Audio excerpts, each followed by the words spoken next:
আসসালামু আলাইকুম। এখন হইল আমার চুরির মিশন।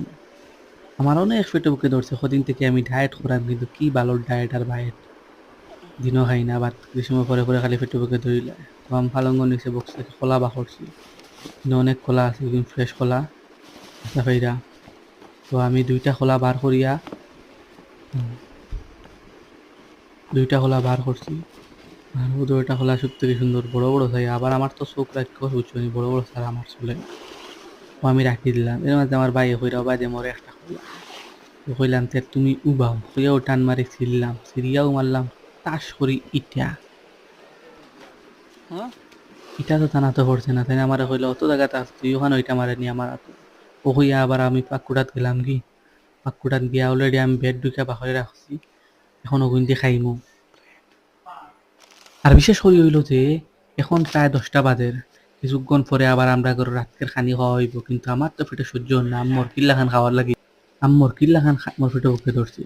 ও আমি আরম্ভ করছি খানি, আর দেখলাম আর হিমুকা প্রায় আজকে আম্মায় নমাজ পড়তে দেরি হয়ে গেছে প্রত্যেকে। আম্মায় নমাজ পড়া বুঝছনি। আর কিছুক্ষণ আগে আমি খাওয়ার আগে আমার আব্বা গেছে করে দিয়ে আমার রুমও বাথরুমও বুঝছনি। ও আমি অপেক্ষা করাম যে কোন সময় তাই নমাজ ভাঙ্গিয়া যদি এখন খাইরাম, তাহলে কিছু পরে ভাত খাইতে তার এখন খানে খাস খোলা। আর রে ভাই পেটু বুকুর মাঝে অত মজা লাগে রে ভাই, কিতা হইতাম মাঠিয়া লাভ নাই, লাগে রাস্তা নিয়াই খাই লিতাম।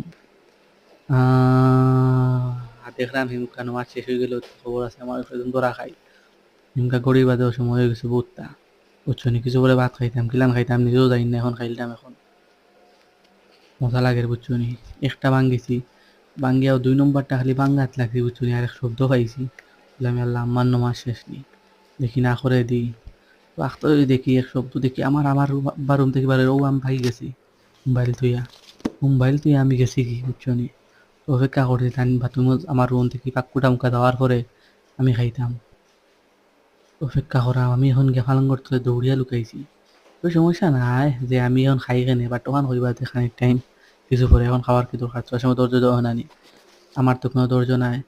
আমি আবার হাতে লইলাম আর